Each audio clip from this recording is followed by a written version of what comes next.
Today, we're gonna discuss the ending of Shin Ultraman. I believe everyone saw the ending of Shin Ultraman and think to themselves, can Shinji still henshin into Ultraman? The big answer is yes, but it would definitely take some time for him to do that. Let me explain. So when I say that he can still henshin into Ultraman, we need to take a closer look and a detailed look on the ending of Shin Ultraman itself. We know for a fact that Ultraman asked Zophy to put his life force into the body of Shinji itself. So when Zophy actually used the beta crystal to separate their body, he doesn't only separate them, but he also put the life force of Ultraman into Shinji itself. So now in the body of Shinji contains the DNA molecules of Ultraman and also Specium 133, if not mistaken. So this is really interesting news, because if Shinji still have the Specium 133 inside of him, this would definitely allow him to enter the form of Ultraman once again, despite Ultraman being dead by the end of the series itself. So this time round, rather than Ultraman using the body of Shinji to move around, this time Shinji is moving around as who he is, but inside of him having the DNA and the special energy of Ultraman. So why do I say that this would actually take some time before he can actually henshin once again? Because last time when we saw Zophy, he's using the beta crystal to separate the body of Shinji and Ultraman, and at the same time putting the life force into putting the life force of Ultraman into Shinji itself. I would assume that Zophy would definitely bring home the beta crystal. He's not gonna give it to Shinji because he's gonna break the rule just like Ultraman if he gave the henshin beta crystal to Shinji. Okay, so why do I say he can still henshin if this is the case? Because one thing that we need to remember is that before Ultraman passed away, in a sense, before the final fight with Zeton, he actually passed on his knowledge regarding the beta system onto Taki. Okay, Taki is the nerd of the group, the otaku of the group, and he is one of the smartest guy in the entire world. And now that he has access to the beta system and give him a little bit more time, I believe he is definitely gonna be able to reverse engineer the henshin device, and this would definitely allow Shinji to become Ultraman once again. But everything that I just said is just a theory. It might not happen because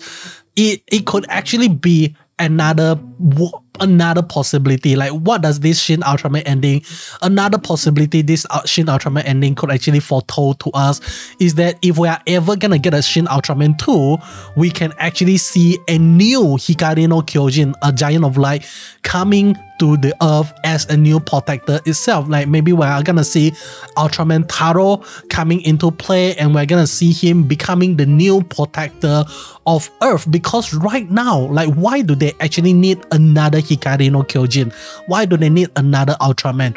Because we need to remember, because of what happened in Shin Ultraman, Earth is now open to any extraterrestrial warfare and even kaiju on Earth. So this is very crazy stuff, meaning that more alien, more kaiju is gonna just appear to destroy humanity, maybe to even conquer them, to use their DNA as an experiment, something like that. So without proper defense, humanity would definitely be bound to be genocide, or to be conquered, or to be slave of another alien species, something like that. Okay, so this is the reason why I believe, despite Ultraman breaking the rule on Earth for interfering in the affair of mankind, and kind of like causing them to not be able to progress.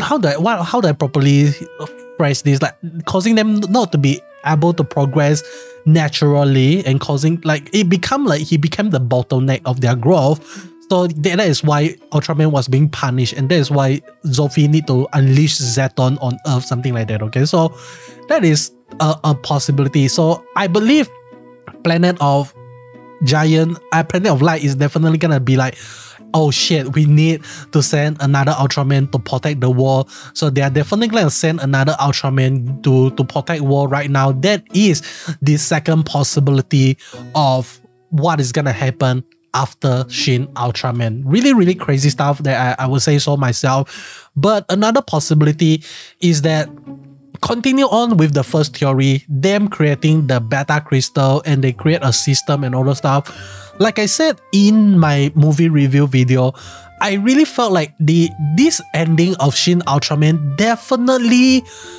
you can link it directly to the Netflix Ultraman movie, Netflix anime Ultraman series itself, because that Netflix Ultraman series continues the story of the first Ultraman, and this is about his son becoming an Ultraman which inherit the DNA and the special energy of a Hikari no Kyojin itself. So that is really, really interesting, and that is why I really see this Shin Ultraman becoming, in sort of sense, a prequel, a prologue to this Netflix Ultraman anime series. Okay, so if you want to check out the Netflix series, I encourage you to do so. I love it. Despite it being CGI, I still love it. Okay, but that's all from me. Hope you enjoyed the video. If you like what you see, how about you click that red button down below, and I'll be seeing you guys on the next one. Goodbye.